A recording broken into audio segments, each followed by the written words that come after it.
E aí, galera, beleza? Então, vamos fazer o comentário das questões da semana, né? Primeira semana de conteúdo daquele Instagram, a gente tá falando sobre evolução, tá? Então, essa semana nós abordamos o conceito de evolução, as principais teorias e terminamos aí falando um pouquinho sobre as evidências da evolução, tá? A primeira questão da semana, ela abordou o conceito de evolução, apareceu no Enem 2014 e traz o seguinte contexto: embora seja um conceito fundamental para a biologia, o termo evolução pode adquirir significados diferentes no senso comum. A ideia de que a espécie humana é o ápice, ou seja, o ponto mais alto, né, o ponto superior, né, do processo evolutivo, é amplamente difundida, mas não é compartilhada por muitos cientistas. Para esses cientistas, a compreensão do processo citado baseia-se na ideia de que seres vivos, ao longo do tempo, passam por. Então, vamos lá. A questão ela fala que o conceito de evolução ele pode ter significados diferentes, né, no senso comum. Né? As pessoas, quando falam em evolução, né, significa melhorar, progredir, né, se tornar melhor em alguma coisa, enfim. Né, ou evoluir é tornar algo mais complexo. Tá? Então, isso são ideias que são muito predominantes no senso comum. Só que o texto faz o contraponto trazendo a perspectiva da ciência, ou seja, dos cientistas que estudam evolução, e diz que esses cientistas eles têm um pensamento completamente diferente dos sentidos, né, dos significados que são atribuídos pelo senso comum, tá? Então a questão quer saber no caso, para esses cientistas, qual é o entendimento que a gente tem, né, que eles vão ter no caso, quando trazem o conceito de evolução, né? Para a ciência, o que é evolução? Letra A, modificação de características. Letra B, incremento no tamanho corporal. Letra C, complexificação de seus sistemas. Letra D, melhoria de processos e estruturas. Letra E, especialização para uma determinada finalidade. Né? A gente viu essa semana que a evolução ela está a ideia o quê? A mudança, a transformação. Não quer dizer que qualquer modificação que o organismo vivo sofra vá trazer algum tipo de incremento, algum tipo de melhoria, vá torná-lo mais complexo, tá? Então, a essência de evolução para a biologia é o quê? É a mudança, é a modificação, tá? Então, a letra A é a nossa letra correta, certo? Incremento no tamanho corporal está fora do foco, tá? A essência da evolução não necessariamente significa quanto maior o indivíduo, mais evoluído, né? Isso não é o foco, né? Não é a essência do conceito de evolução. Complexificação dos sistemas também não é, tá? Melhoria também não é. Nem todo o processo de evolução vai levar exatamente vai trazer alguma vantagem que de fato seja de melhoria, tá? E letra E, especialização para uma determinada finalidade. Também não é esse o foco não é essa a essência do conceito de evolução para a biologia, tá bom? Então essa foi a questão de 2014. Questão 2010. Essa aí, ela aborda a teoria do lamarckismo, né? A primeira teoria evolutiva, né, consolidada que a gente conhece. Diz assim: alguns anfíbios e répteis são adaptados à vida subterrânea. Nessa situação, apresenta algumas características corporais, como, por exemplo, a ausência de patas, corpo anelado, que facilita o deslocamento no subsolo, e, em alguns casos, a ausência de olhos. Suponha que um biólogo tentasse explicar a origem das adaptações mencionadas no texto utilizando conceitos da teoria evolutiva de Lamarck. Ao adotar esse ponto de vista, ele diria que, então vamos lá, ele vai explicar essas modificações a partir da visão de Lamarck. O que Lamarck diz? Que as modificações surgem a partir da ação do ambiente, ou seja, é o meio que vai causar as modificações nos seres vivos, tá? E aí, letra A. As características citadas no texto foram originadas pela seleção natural. Não. Seleção natural é uma ideia de Darwin, não é de Lamarck, tá? A ausência de olhos teria sido causada pela falta de uso dos mesmos, segundo a lei do uso e desuso. Lei do uso e desuso é a primeira lei de Lamarck, tá? E de fato é isso. Quanto um órgão é menos utilizado, né, ele tende a atrofiar ou desaparecer. Nesse caso, a letra B é a letra correta. Letra C. O corpo anelado é uma característica fortemente adaptativa, mas transmitida apenas à primeira geração de descendentes. Não. Lamarck ele não entrou nesse detalhe assim específico. Vai dizer que as caracteres adquiridos eles são passados geração após geração. Então, não necessariamente é apenas a primeira geração. Letra D. As patas teriam sido perdidas pela falta de uso. Até aí tudo bem. E em seguida, essa característica foi incorporada ao patrimônio genético. Não. Se é para explicar de acordo com Lamarck, ele morre em 1822, que foi o ano que nasceu Mendel, que é o primeiro cara que vai se debruçar sobre a genética, tá? E veja assim, as ideias de Mendel, né, elas ficam abafadas, né, ali no século XIX, e somente no século XX a genética vem se desenvolver, tá? Então não existia base, não existia conhecimento, não existia fundamento genético, né, na teoria de Lamarck, nem na de Darwin também, tá certo? Então a letra D aí está descartada. Letra E, as características citadas no texto foram adquiridas por meio de mutações. Mutação é um aspecto, né, é um processo, é um fenômeno, um fator que a gente estuda na evolução, só que ele tem base genética, certo? Então, mais uma vez, eles não tinham base, fundamento genético, né, para falar sobre mutação, tá? Então, mutação não é um conceito aí desenvolvido por Lamarck, tá certo, gente? Então, letra B é a letra correta. Terceira questão da semana, né, foi uma questão aí que envolveu a teoria darwinista, né, o darwinismo, que é a segunda teoria que a gente vai ter aí mais consolidada na parte de evolução. Foi uma questão de 2005, fala assim: as cobras estão entre os animais peçonhentos que mais causam acidentes no Brasil, principalmente na área rural. As cascavéis, né, do gênero Crotalus, apesar de extremamente venenosas, são cobras que, em relação a outras espécies, causam poucos acidentes a humanos. Isso se deve ao ruído de seu chocalho, que faz com que suas vítimas percebam sua presença e as evitem. Esses animais só atacam os seres humanos para sua defesa e se alimentam de pequenos roedores e aves. Apesar disso, elas têm sido caçadas continuamente por serem facilmente detectadas, tá? Então, as cascavéis, né, elas possuem um chocalho, né, que isso meio que inibe, né, a aproximação de humano de algum outro animal, tá certo?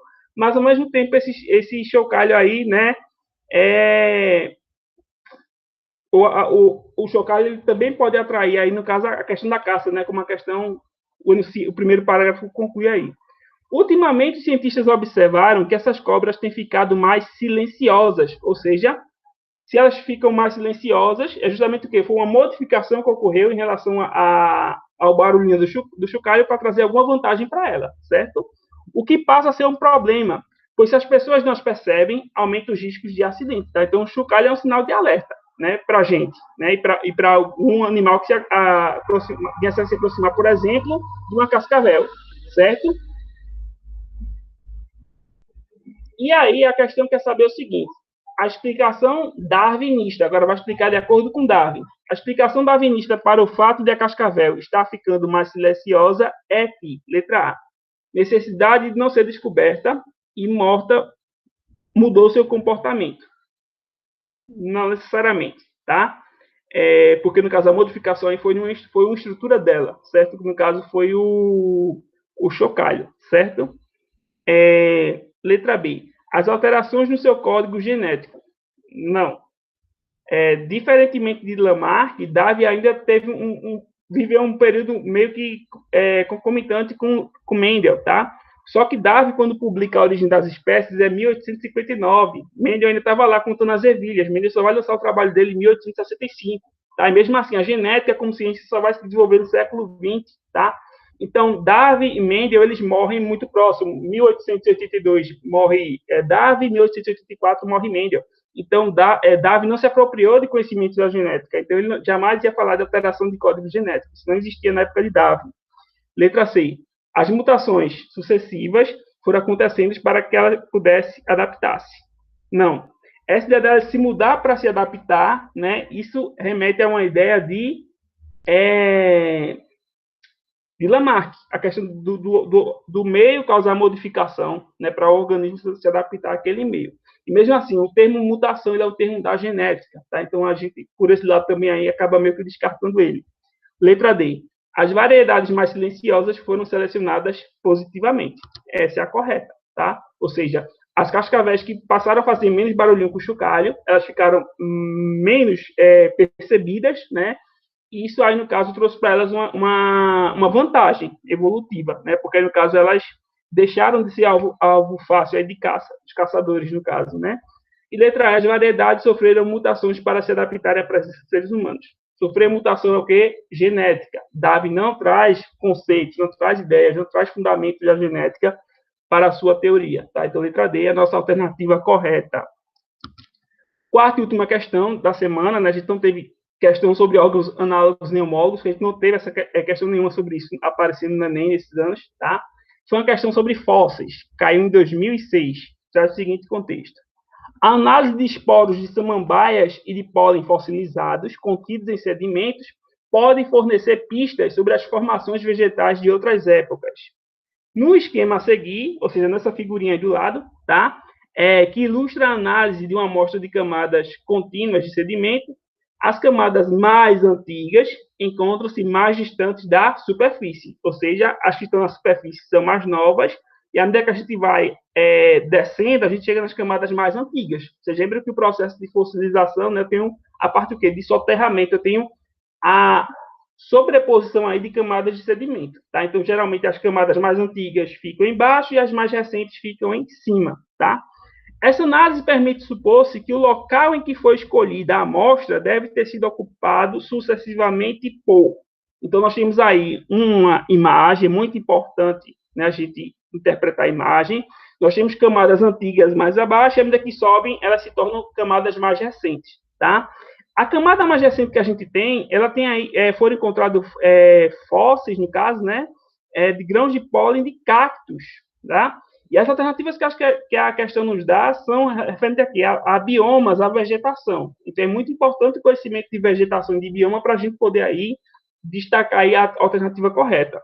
Quando a camada mais recente traz para a gente a abundância de pólen de cactos, cactos são o quê? São da família das cactáceas, são aquelas plantas que as folhas se atrofiam, né, em espinhos, e isso é uma adaptação para quê? Para evitar a perda de água, certo? E aí, aí, no caso, nas opções que nós temos, vai ser muito comum no bioma Caatinga, né, que é um bioma exclusivamente brasileiro, certo, gente? Então, quer dizer o quê? Que se sucessivamente por, né, então as alternativas trazem o quê? Trazem um, dois, três tipos de vegetação. Então, a primeira é a mais antiga e a última da alternativa é a mais recente. Então, se a gente olha aqui a imagem e conclui que na camada mais recente o que a gente tem são cactos, ou seja, são indícios aí de uma ocupação por cactáceas, eu estou falando o quê? De caatinga, certo? E a única opção aí que eu tenho a caatinga no final das alternativas é a letra A, certo? Caatinga. Então, essa é a correta. Vamos descer agora para a camada menos recente, né? Predomínio de pólen de gramíneas. Gramíneas são vegetação rasteira, muito comum em campos, tá? E quase nenhum pólen de epífitas. O que são epífitas? São plantas que crescem sobre árvores, certo? Se eu tenho a vegetação rasteira, né, é o predomínio que eu vou ter aí no caso de pólen de gramíneas, ou seja, da vegetação rasteira. E não tenho pólen quase nenhum de epífitas, é um indício de que nessa região não há árvores, e sim o predomínio é de gramíneas. Então, eu estou falando de um campo, tá? Campos cerrados. Aí, ó, é o bioma que vem logo atrás aí de Caatinga, na letra A, certo? E lá embaixo, na camada mais antiga, eu tenho muitos esporos de samambaias, certo? Samambaias são plantas, são pteridófitas, tá? Então, são plantas, né? Muito próximas às briófitas, então existe uma dependência de água aí, né? Elas têm uma adaptação, são muito próprias para ambientes úmidos, certo? E pólen de cipós e epífitas. Agora sim, quando eu falo em cipós e quando eu falo em epífitas, são plantas que crescem sobre árvores. Então, como eu tenho aí muitos esporos de samambaia e pólen de cipós e epífitas, eu estou me referindo ao quê? A uma floresta, tá? No caso, floresta úmida. Então, letra A é a nossa alternativa correta, tá? Então, primeiro eu tive floresta úmida, depois tive a ocupação por campos cerrados, e, por fim, eu tive a ocupação aí desse ambiente, né, desse paleoambiente aí, no caso, pelo bioma Caatinga, tá? Então, letra A, nossa alternativa correta, beleza? Essas foram as questões da semana sobre evolução, tá certo? Então, dá uma olhadinha aí. Isso é material que pode cair no Enem, mas não pode, mas no SSA3 com certeza vai ter questão de evolução. E nos vestibulares das faculdades privadas também, beleza? Show! Semana que vem a gente continua falando mais sobre evolução. Valeu!